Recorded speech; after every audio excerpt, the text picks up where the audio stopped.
Hello everyone, good afternoon. Good afternoon to all. I am Pooja and welcome back to my channel. और आज 8 अगस्त के हम सभी important current affair discuss करने वाले हैं। आज हम बात करने वाले हैं एक नई कंट्री जिसने इंटरनेशनल सोलर अलायंस को ज्वाइन किया है, उस पर हमें बात करनी है। इसके अलावा आपकी एक जो बीमारी होती है, जो एक वायरल इन्फेक्शन है जिसका नाम है हेपेटाइटिस। तो हेपेटाइटिस जो डी होता है उसको कैंसर कॉज का एक कारण बताया गया है, जो कि लीवर कैंसर का एक कारण है। डब्ल्यूएचओ ने क्या अनाउंसमेंट की है, हम उस पर बात करने वाले हैं। ठीक है। इसके अलावा आज हमें वर्ल्ड की सबसे largest inter continental ballistic missile पे भी बात करनी है। वो कौन सी कंट्री है जिसने इसे लॉन्च किया है। तो काफ़ी कुछ नया आज हम सीखने वाले हैं। साथ ही साथ कल हमने जो भी सीखा था, मतलब प्रीवियस क्लास में हमने जो भी करंट अफेयर्स सीखे थे, उसको वन लाइनर के फॉर्मेट में भी हम कवर करेंगे। ओके, सो वीडियो को एंड तक देखना है और एंड में हमेशा की तरह एक क्वेश्चन ऑफ द डे होगा जिसका आंसर आप लोग मुझे कमेंट सेक्शन में बता सकते हैं।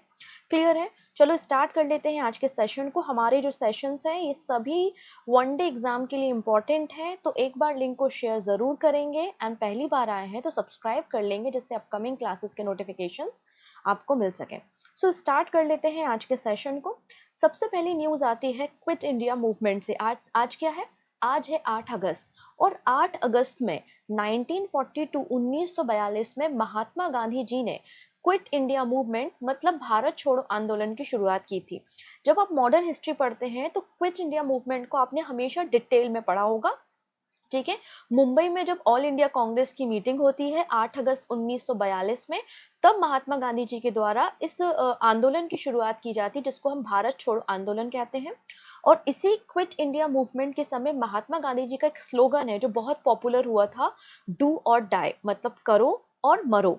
ठीक है। और अपनी स्पीच में जब ग्वालियर टैंक मैदान में स्पीच दी गई थी, तब महात्मा गांधी जी ने करो या मरो का नारा दिया था। इसे हम अगस्त क्रांति के नाम से भी जानते हैं। इसी समय जो अरुणा आसिफ अली थी, जिन्हें हम ग्रैंड ओल्ड लेडी के नाम से जानते हैं, उन्होंने तिरंगा फहराने का काम किया था ग्वालियर टैंक मैदान में मुंबई में। ठीक है। अब ये जो भारत छोड़ो या क्विट इंडिया स्लोगन है वो किसने लिखा है? ये क्वेश्चन एमपीपीएससी के प्रीलिम्स में पूछा गया था। तो ऐसे क्वेश्चन एग्जाम में पूछे जाते हैं। ये जो क्विट इंडिया शब्द है या जो स्लोगन है, इसको कॉइन करने का काम यूसुफ मेहर अली ने किया था। और जो साइमन गो बैक, जब साइमन कमीशन आया था तो लोगों ने स्लोगन दिया था, Simon go back, Simon commission को वापस लो, वापस भारत छोड़कर जाओ, है ना। तो ये जो स्लोगन है वो भी यूसुफ मेहर अली का आपको देखने को मिलेगा। तो ये क्वेश्चन एमपीपीएससी प्रीलिम्स में पूछा गया है। हो सकता है एसएससी में, रेलवे में और अदर एग्जाम में पूछ लिया जाए, तो थोड़ा सा आप याद रखेंगे। चलिए, वो सभी बच्चे जो पहली बार हमारे साथ सेशन में जुड़ रहे हैं, उनको मैं बताना चाहती हूँ कि क्लास ओवर होने के बाद टेलीग्राम से आप पीडीएफ को डाउनलोड कर लेना। टेलीग्राम की लिंक डिस्क्रिप्शन में है और पीडीएफ फ्री ऑफ कॉस्ट वहाँ पर अवेलेबल है। इसके अलावा अगर आपको जुलाई मंथ की monthly current affairs magazine, banking current affairs magazine की रिक्वायरमेंट है, तो आप पूजा जैन क्लासेस, ठीक है, पूजा जैन क्लासेस एप्लीकेशन जो कि प्ले स्टोर पे अवेलेबल है, वहां से इन प्रोडक्ट्स को डाउनलोड कर सकते हैं। चलिए नेक्स्ट बात करते हैं मोल्डोवा के बारे में। ठीक है। Moldova become the 107th member of international solar alliance. ठीक है। तो 107वें नंबर की कंट्री बन चुकी है मोल्डोवा, जिसने इंटरनेशनल सोलर अलायंस को ज्वाइन किया है। आप सभी को पता होना चाहिए कि जो इंटरनेशनल सोलर अलायंस इनिशिएटिव है, ये गवर्नमेंट ऑफ इंडिया और फ्रांस की गवर्नमेंट का एक जॉइंट इनिशिएटिव है। 2015 में इस इनिशिएटिव की शुरुआत की गई थी। ठीक है। और 107वें नंबर का जो मेंबर नेशन है वो मोल्डोवा बन गया है। रिसेंटली जो रीजनल मीटिंग होती है ना इंटरनेशनल सोलर अलायंस की, तो रीजनल 7th नंबर की जो मीटिंग थी लैटिन अमेरिका और कैरेबियन कंट्रीज की, वो चिली में हुई थी और वहां पे मोल्डोवा ने इंटरनेशनल सोलर अलायंस को ज्वाइन किया है। कुछ समय पहले Panama, Spain, Republic of Paraguay और नेपाल ने भी ज्वाइन किया था। ठीक है। नाउ बात करते हैं अब यहाँ पर मिशन 1000 के बारे में बात हो रही है। तो इंटरनेशनल सोलर अलायंस जो है वो टूवर्ड्स 1000 स्ट्रेटेजी काम कर रही है। इसका क्या मतलब होता है? इसका मतलब है कि हमें सोलर सेक्टर में, मतलब solar energy, renewable energy produce करने के लिए 2030 तक $1000 बिलियन इन्वेस्टमेंट लाना है, पहला। नेक्स्ट है, हमें 1000 मिलियन लोगों को क्लीन एनर्जी प्रोवाइड करानी है। हमें 1000 gigawatt solar power capacity generate करनी है और 1000 मिलियन टन कार्बन डाइऑक्साइड जो एमिशन है उसको स्टॉप करना है। तो ये है आपकी 1000 स्ट्रेटेजी, जो इंटरनेशनल सोलर अलायंस का मिशन इसी स्ट्रेटेजी पे काम करता है। ठीक है, नाउ मूव करते हैं next. India begin building first indigenous hovercraft for coast guard. अब यहाँ पे ये दिख रहा है आपको, ये होवरक्राफ्ट कहलाता है। एक कुशन दिख रहा है आपको नीचे, कुशन व्हीकल आपको दिखाई दे रहा है। ये इंडिजीनियसली पहली बार इंडियन कोस्टल गार्ड के लिए भारत सरकार ने, मिनिस्ट्री ऑफ डिफेंस ने डेवलप किया है। तो recently Indian coast guard started building its first indigenous made air cushion vehicle. यहाँ पे देखो एक कुशन जैसा स्ट्रक्चर है जिसके अंदर हवा भरी है, इसलिए इसे एयर कुशन व्हीकल कहा गया है। इसे तैयार किया गया है किसके द्वारा? Chowgule and company private limited shipyard, Goa में। अब 2024 में मिनिस्ट्री ऑफ डिफेंस ने क्या किया था, एक कॉन्ट्रैक्ट साइन किया था कि हमें सिक्स एयर कुशन व्हीकल तैयार करने हैं। ठीक है, तो हमें 6 तैयार करने हैं जिसकी कीमत 387 करोड़ रुपीस आपको देखने को मिल जाएगी। हमारा टारगेट है कि जो इंडियन कोस्टल गार्ड है उन्हें मॉडर्नाइज करना, डिफेंस इंफ्रास्ट्रक्चर उनको प्रोवाइड करना। ठीक है, next, WHO declare hepatitis D as a carcinogenic, मतलब कैंसर का कारण। तो हेपेटाइटिस डी को कैंसर का कारण बताया है WHO ने। रिसेंटली हेपेटाइटिस डी को रिक्लासिफाई करने का काम WHO ने किया है एज अ कार्सिजन। इसका मतलब है हमें अर्जेंटली प्रिवेंशन की ज़रूरत है, अर्जेंटली इस पब्लिक हेल्थ क्राइसिस से निपटने के लिए हमें कदम उठाने की ज़रूरत है, क्योंकि ये एक साइलेंट किलर है जो कि लीवर कैंसर का कारण बनता है। इसमें बताया गया है कि हर 30 सेकेंड में एक व्यक्ति मर रहा है हेपेटाइटिस के कारण, ऐसा WHO के डायरेक्टर जनरल का कहना है। मतलब हर एक व्यक्ति 30 सेकेंड में पूरे विश्व में मर रहा है लीवर कैंसर के कारण, लीवर डिसीज के कारण, लीवर फेलियर के कारण, जिसका one of the reason hepatitis D को बताया जाता है, ऐसा WHO के director general doctor Tedros Adhanom का कहना है। ठीक है, हेपेटाइटिस डी एक डिसेबल वायरस है। डिसेबल वायरस है मतलब जब तक आपके शरीर में हेपेटाइटिस बी इन्फेक्शन नहीं है तब तक हेपेटाइटिस डी जो है वो रिप्लिकेट नहीं हो सकता।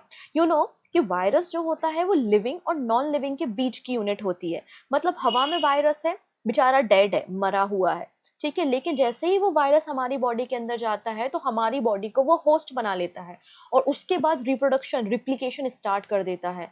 इसलिए बोला जाता है कि वायरस लिविंग और नॉन लिविंग के बीच की यूनिट होती है, राइट? क्योंकि जब तक एटमॉस्फेयर में मरा हुआ है, जैसे किसी ह्यूमन बॉडी में घुस गया तो रिप्लिकेशन शुरू कर दिया, रिपीटेशन शुरू कर दिया, जिंदा हो गया। ठीक है, तो इसमें लिखा है कि हेपेटाइटिस डी जो है वो डिसेबल है जब तक उसको हेपेटाइटिस बी वायरस नहीं मिल रहा फॉर रिप्लिकेशन। ठीक है, ये बात यहाँ पर मेंशन की गई है। तो जो इन्फेक्टेड ब्लड होता है या अनप्रोटेक्टेड सेक्स है, अनप्रोटेक्टेड कोई इंजेक्शंस है ना, और ड्यूरिंग द चाइल्ड बर्थ जो है ये वायरस हमारी बॉडी में एंटर हो जाता है। हेपेटाइटिस डी की कोई सेपरेट वैक्सीनेशन नहीं है। अगर आप हेपेटाइटिस बी से प्रोटेक्टेड है तो ऑटोमेटिकली आप हेपेटाइटिस डी से भी प्रोटेक्टेड हो जाएंगे। तो ये वायरस होता है जो कि हमारे लीवर को इन्फेक्ट करता है। तो अगर आप देखेंगे रेलवे ने भी और एसएससी ने भी ये क्वेश्चन पूछा हुआ है। आप चाहो तो पिछले 5 साल के पीवाईक्यू डाउनलोड कर सकते हो, साइंस के पीवाईक्यूज अवेलेबल है एप्लीकेशन पे। तो उसमें क्वेश्चन पूछा गया है कि हेपेटाइटिस जो बीमारी होती है वो हमारे शरीर के किस ऑर्गन को इफेक्ट करती है, तो करेक्ट आंसर इज लीवर। अब इंडिया भी लगातार कोशिश कर रहा है। हमारा टारगेट है कि 2030 तक, हमारा टारगेट है कि हमें 2030 तक हेपेटाइटिस सी को एलिमिनेट करना है और जो नंबर ऑफ डेथ्स है उनको रिड्यूस करना है। ठीक है, नेक्स्ट, अब देखो लगातार हो क्या रहा है। अभी आपको मार्केट का कंडीशन समझ में आ रहा होगा कि अमेरिका किस तरीके से बिहेव कर रहा है, क्योंकि डोनाल्ड ट्रंप की पॉलिसी है अमेरिका फर्स्ट, राइट? और भारत के ऊपर इसने 25% टैरिफ भी लगाया था। मतलब अगर कोई वस्तु है जो 100 रुपए की भारत से एक्सपोर्ट हो रही है अमेरिका, तो अमेरिका के जो बायर्स हैं उनको वो 25 रुपए टैरिफ के साथ, मतलब 25% टैरिफ के साथ 125 की मिलेगी। इससे भारत का इम्पोर्ट कहीं ना कहीं क्या होगा, थोड़ा सा इफेक्ट तो हो गई, क्योंकि ये जो वेंडर्स हैं अगर इनको कोई 110 रुपए में कोई और कंट्री दे रही है, 105 रुपए में कोई और कंट्री दे रही है, तो वो वहां से परचेज करना शुरू कर देंगे। भारत से परचेजिंग क्यों होगी, तो भारत का इंपोर्ट इससे कहीं ना कहीं इफेक्ट में आएगा। लेकिन लगातार देखा जा रहा है कि भारत और रशिया के संबंध काफी अच्छे हैं। अमेरिका ने बोला भी कि आप रशिया के साथ इतना ट्रेडिंग मत करो, इतना इंपोर्ट एक्सपोर्ट मत करो, लेकिन भारत ने कहा कि हम अपने हिसाब से काम करेंगे। हमारी पॉलिटी में, हमारे पॉलिटिक्स में आपका क्या कंट्रीब्यूशन है, आप अपना देश देखो। तो कंटिन्यूसली हम रशियन ऑयल को परचेज कर रहे हैं, जिससे अमेरिका थोड़ा और नाराज हो गया। और अमेरिका ने अब 25 की जगह इसको डबल करके 50% टैरिफ लगाने की बात की है। ठीक है, तो US president Donald Trump has sign an executive order doubling tariff on Indian imports to 50%। मतलब ये 100 रुपए की वस्तु अब अमेरिका में 125 रुपए में बायर्स खरीदेंगे। तो ये बात यहाँ पर मेंशन की है और इफेक्टिव हो जाएगा 21 days from the date of signing. ठीक है, ये बात यहाँ पर मेंशन की है। इसके बाद यहाँ पर अमेरिका क्या कर रहा है, अमेरिका पाकिस्तान के साथ डील साइन कर रहा है। तो उस रिस्पेक्ट से तो फिर भारत को भी टैरिफ लगा देना चाहिए, क्योंकि हमारे और पाकिस्तान के संबंध भी अच्छे नहीं है, अगर अमेरिका और रशिया के संबंध अच्छे नहीं है तो, है ना। तो अमेरिका क्या कर रहा है, पाकिस्तान के साथ डील साइन कर रहा है और पाकिस्तान में जो अनएक्सप्लोर ऑयल रिजर्व है उनको एक्सप्लोर करेगा, नई ऑयल रिजर्व को फाइंड आउट करेगा, जिससे एक पोटेंशियल फ्यूचर में जनरेट होगा। तो America will explore Pakistan oil reserve amid India trade deal. तो ये कुछ जियोपॉलिटिक्स आपको देखने को मिल रही है। ठीक है, नेक्स्ट बात करते हैं। SCCI conduct first ever auction for procurement of green ammonia. पहली बार solar energy corporation of India एक ऑक्शन कंडक्ट करने जा रही है, जहां पर वो ग्रीन अमोनिया को परचेज करेगी। और इस तरीके का एक पहला ऑक्शन आपको देखने को मिलेगा under the national green hydrogen mission. ठीक है, इसके अंदर जो आपका अमोनिया प्रोक्योरमेंट होगा वो 55.75 पर केजी के हिसाब से होगा और लगभग 75,000 मेट्रिक टन पर एनम आपको ग्रीन अमोनिया का प्रोक्योरमेंट यहाँ पर इस ऑक्शन में देखने को मिलेगा। पारादीप फॉस्फेट लिमिटेड ओडिशा के द्वारा ये ऑक्शन कंडक्ट किया जा रहा है। now बात करते हैं solar energy corporation of India, जिसका फॉर्मेशन 2011 में हुआ था और नेशनल सोलर मिशन के लिए इसे तैयार किया गया था और बाद में इसको कंपनी की तरह कन्वर्ट कर दिया गया 2015 में। ठीक है, नेक्स्ट है a new human blood group CRIB। अगर हम ब्लड के बारे में आप लोगों को थोड़ी बहुत इन्फॉर्मेशन तो होगी और ज़्यादा इन्फॉर्मेशन नहीं तो इतना तो पता होगा कि आपका ब्लड ग्रुप कौन सा है। किसी को O पॉजिटिव हो सकता है, A पॉजिटिव हो सकता है, B पॉजिटिव हो सकता है, AB नेगेटिव हो सकता है, कुछ भी ब्लड ग्रुप हो सकता है, राइट। अब यहाँ पे ब्लड ग्रुप कैसे आइडेंटिफाई करते हैं, तो आपके जो RBC होते हैं ना, रेड ब्लड सेल, तो रेड ब्लड सेल में एक एंटीजन पाया जाता है और उसी एंटीजन से आप बताते हैं कि वो पॉजिटिव है या नेगेटिव है। ठीक है, तो आपका जब भी आप ब्लड किसी को डोनेट करते हैं तो आपका ब्लड चेक किया जाता है, सामने वाले व्यक्ति का ब्लड चेक किया जाता है, एंटीजन और एंटीबॉडी चेक की जाती है, उसके बाद ब्लड ट्रांसफर किया जाता है। तो कर्नाटका बेंगलुरु की एक साउथ इंडियन वीमेन थी जिनको कार्डिक सर्जरी करानी थी। अब कार्डिक सर्जरी कराने के लिए इनको ब्लड की ज़रूरत थी, तो इनके ब्लड को टेस्ट किया गया। इनका ब्लड जब टेस्ट किया गया और सभी एंटीजन से मिलाया गया, ओ पॉजिटिव से, बी पॉजिटिव से, बी पॉजिटिव से, मतलब सबसे मिलाया गया, किसी से भी इनका ब्लड मैच नहीं हुआ।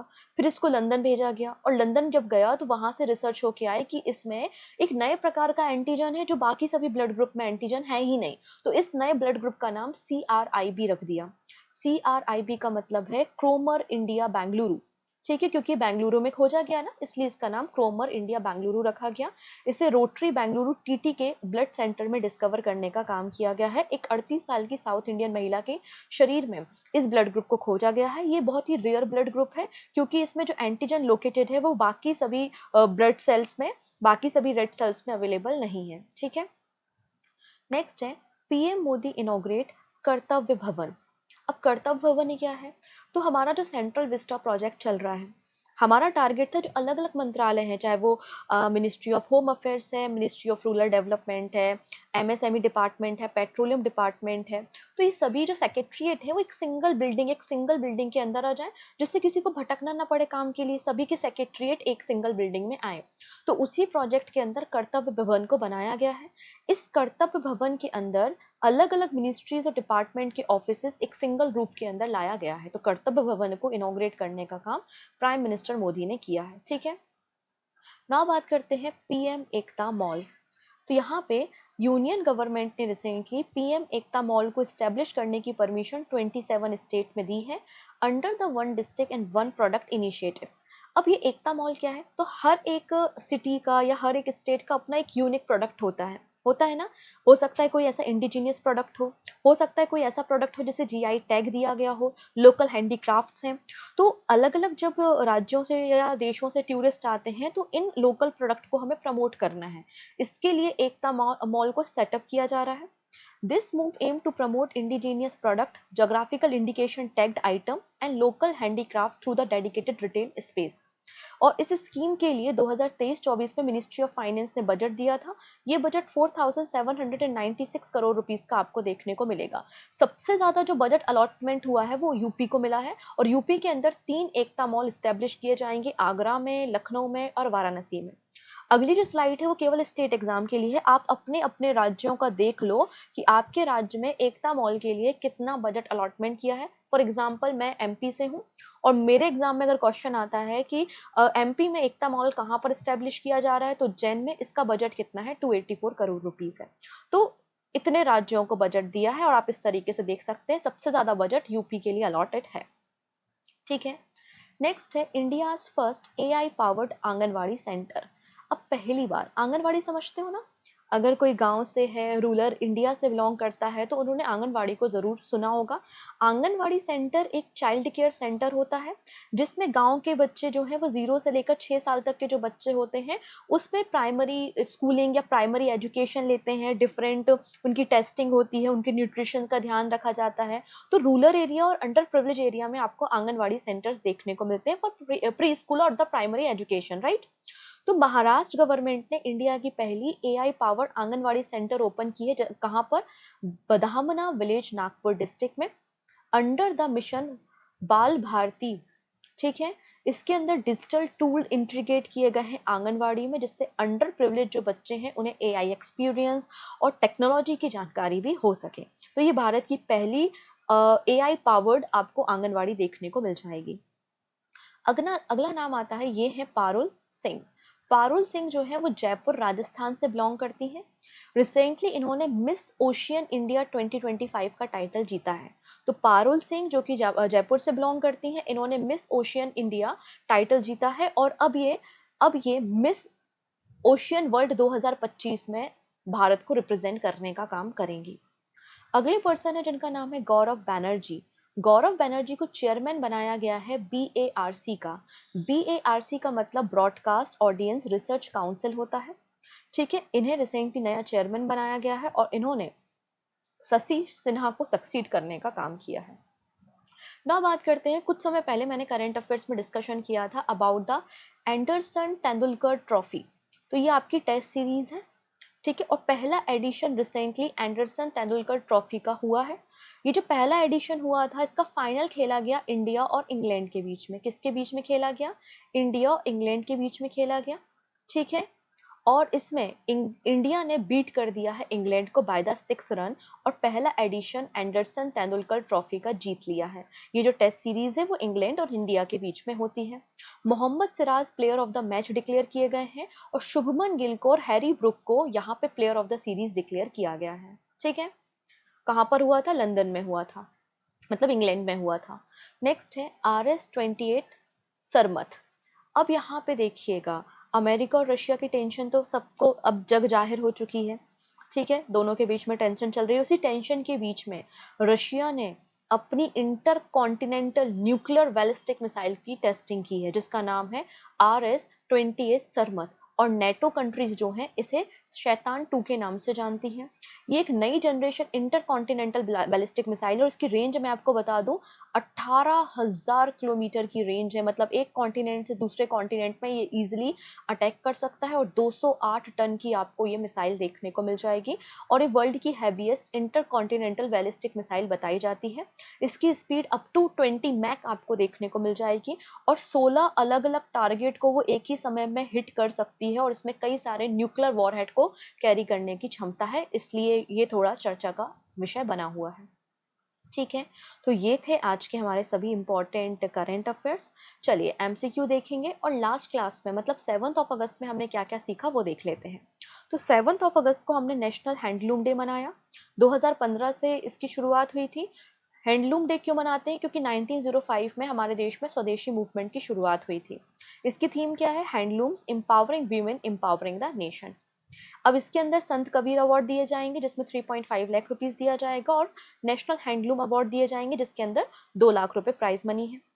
फिर सारनाथ, सारनाथ जो बुद्धिस्ट साइट है और सारनाथ की जो स्तूपास हैं उनको यूनेस्को हेरिटेज लिस्ट के लिए नॉमिनेट किया गया है 2025-26 की साइकिल के लिए। इसका एक्सकवेट करने का काम सर अलेक्जेंडर कनिंगम ने किया था। सिक्किम पहला राज्य बन गया है जिसने सबस्टिकल लीव स्कीम को अप्रूव किया है। ठीक है, कोई भी एम्प्लॉय अगर 5 साल तक स्टेट गवर्नमेंट जॉब कर चुका है तो उसको 365 दिन से लेकर 1080 डेज तक की आपको विश्रामकालीन छुट्टी मिल सकती है। एक्सिस बैंक ने लॉक एफडी फीचर्स की शुरुआत की है। फिर रिजर्व बैंक ऑफ इंडिया ने मॉनेटरी पॉलिसी अनाउंस की है जिसमें repo rate unchange it was 5.5%, GDP forecast की है 6.5%, सीपीआई मतलब इन्फ्लेशन फॉरकास्ट किया है 3.1%। ठीक है, और नेक्स्ट जो मीटिंग होगी वो अक्टूबर में होगी। India electric mobility index NITI Aayog ने रिलीज किया है यहाँ पर, और ईवी एडॉप्शन में टॉप पर आपको दिल्ली देखने को मिलेगा, फिर महाराष्ट्र और चंडीगढ़ है। फिर ग्लोबल एआईसीटी इंडेक्स रिलीज किया गया है जिसमें 26 नंबर पे आपको बेंगलुरु देखने को मिलेगा और फर्स्ट नंबर पे सिंगापुर है। नेक्स्ट है world athletics new gender equality eligibility rule आया है जिसमें जो फीमेल एथलीट्स होती हैं उनको SRY जीन टेस्ट कराना कंपलसरी, जिससे पता लग सके कि वो बायोलॉजिकल फीमेल है या नहीं है। नेक्स्ट है India become the world 5th largest aviation market. ठीक है, 5th नंबर का सबसे बड़ा एविएशन मार्केट आपको भारत देखने को मिल जाएगा, और सबसे जो टॉप 10 बिजिएस्ट रूट है उसमें आपको 7th नंबर पे दिल्ली मुंबई रूट देखने को मिल जाएगा। फिर हमने ऑपरेशन अखल के बारे में बात की थी जिसको इंडियन आर्मी ने Kulgam district of Jammu and Kashmir में कंडक्ट किया था टेररिस्ट को न्यूट्रलाइज करने के लिए। इसके अलावा एक्सरसाइज दिव्य दृष्टि के बारे में बात की थी, इसको भी इंडियन आर्मी ने कंडक्ट किया था, कहाँ पे, ईस्ट सिक्किम में। ठीक है, फिर टाटा AIA ने शुभ शक्ति टर्म इंश्योरेंस प्लान लॉन्च किया है स्पेशली फॉर वीमेन्स। चलिए अब कुछ MCQ हम देख लेते हैं। पहला है which platform has RuPay partner with to offer enhance ticketing experience to its card holder. तो अगर आपके पास रुपे कार्ड है और आप मूवी टिकट कोई कह सकते हो आपके डिफरेंट कॉन्सर्ट्स होते हैं जैसे कि सनबर्न वगैरह होता है, उसके लिए आप एक्सक्लूसिव ऑफर्स के साथ अगर टिकट्स बुक करना चाहते हो तो इसके लिए रुपे ने पार्टनरशिप की है बुक माई शो के साथ। किसके साथ? बुक माई शो के साथ, ऑप्शन नंबर डी।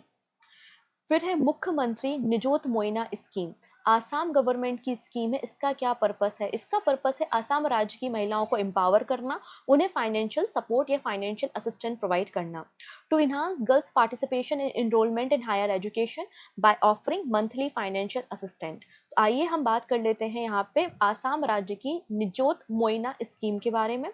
आसाम की CM हेमंत विश्व शर्मा ने इस स्कीम की शुरुआत की है। अगर कोई भी महिला हायर सेकेंडरी से PG वगैरह में इनरोलमेंट करती है तो उनको हर महीने फाइनेंशियल सपोर्ट दिया जाएगा। इसका टारगेट है कि गर्ल्स एजुकेशन बढ़े, गर्ल्स का इनरोलमेंट हायर एजुकेशन में बढ़ता जाए। इसमें 1000 रुपीज़ पर मंथ दिया जाएगा for higher secondary, 1250 rupees per month दिया जाएगा फॉर ग्रेजुएशन, 2500 रुपये पर मंथ दिया जाएगा फॉर PG। आसाम राज्य की स्थापना 1950 में हुई थी। दिसपुर कैपिटल है। हेमंत विश्व शर्मा इसके CM है और लक्ष्मण प्रसाद आचार्य गवर्नर है। चलिए फर्दर देखेंगे हम। फर्दर डिस्कशन करने से पहले मैं आपको बताना चाहती हूँ ये जो सेशंस है हमारे करंट अफेयर्स के इतने इफेक्टिव हैं। आप कहीं से भी करंट अफेयर्स पढ़ रहे हो, आप देखिए नंबर ऑफ न्यूज़ वो भी सभी इंपॉर्टेंट पॉइंट के साथ। ठीक है, 30 या 25 मिनट्स में इतनी सारी न्यूज़ आपको कोई कवर नहीं करा सकता। मतलब आपको मिनिमम समय में आउटपुट बहुत ज़्यादा मिल रहा है। तो ये करंट अफेयर्स बहुत ज़्यादा यूजफुल है और पिछले 5 सालों से मैं करंट अफेयर्स पढ़ा रही हूँ। आज या कल नए नवेले मार्केट में नहीं आए हैं, बहुत पहले से करंट अफेयर्स पढ़ा रहे हैं। बहुत सारे बच्चों ने करंट अफेयर्स पढ़े हैं और सिलेक्ट हुए हैं अलग अलग एग्जाम में। तो ये बहुत इफेक्टिव सेशन होते हैं। तो करंट अफेयर्स मिस मत करो। डेली के 25 मिनट तो आप निकाल ही सकते हो। ठीक है, इनफैक्ट वॉशरूम में, और कभी सफ़र कर रहे हो तो ट्रेन में, बस में, ठीक है, खाना खा रहे हो तो लगा लिया। तो आप कभी भी इन 25 मिनट का यूटिलाइज कर सकते हो करंट अफेयर्स को जानने के लिए, और अपने फ्रेंड्स के साथ शेयर भी कर सकते हो। और वीडियो पसंद आए तो लाइक बटन पे क्लिक कर देना। ठीक है। Which Indian city ranked highest in the global artificial intelligence city index? तो आंसर हो जाएगा Bengaluru. Which institute has released Unlocking a $200 billion opportunity electric vehicle in India? तो कल हम लोगों ने इस रिपोर्ट पे बात की थी, नीति आयोग की रिपोर्ट आपको मिल जाएगी। And this is your question of the day. Which ministry has launch the heart on wheel initiative? तो हार्ट ऑन व्हील्स इनिशिएटिव किसने लॉन्च किया है? ये 4 मंत्रालय हैं। सही आंसर आप मुझे कमेंट सेक्शन में बताना। क्लियर है? इसके अलावा मैंने पूरा जुलाई मंथ का जो बैंकिंग करंट अफेयर्स है, एक सिंगल वीडियो में 2 घंटे का वीडियो है, पूरा का पूरा बैंकिंग करंट अफेयर्स वहाँ पे कवर कर दिया है, तो आप उस वीडियो को देख सकते हैं अगर आप रेगुलेटरी बॉडी एग्जाम या किसी भी बैंकिंग एग्जाम की तैयारी कर रहे हैं। तो मिलते हैं नेक्स्ट वीडियो में। Take care and bye bye.